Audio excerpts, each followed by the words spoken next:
நல்லா சுத்தமாக க்ளீன் பண்ணுங்க.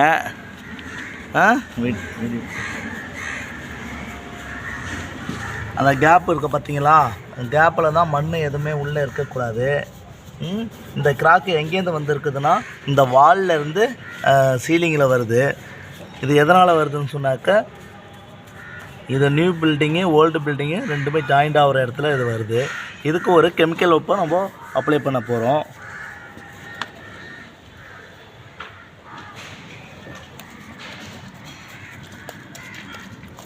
ப்ரெஷ்ஷை நீட்டு வாட்டத்தில் வைங்க. இப்போது இந்த கெமிக்கல் அப்ளை பண்ணுறோமா, இது உள்ளே போயிட்டு அது இறங்கிடும். நல்லா உள்ளே இறக்கி விடுங்க.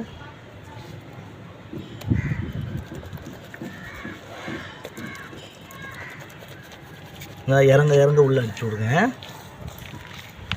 சூப்பர் விநாயகா, இதை பாருங்கள், நல்லா பண்ணுங்கள் ஒர்க்கு.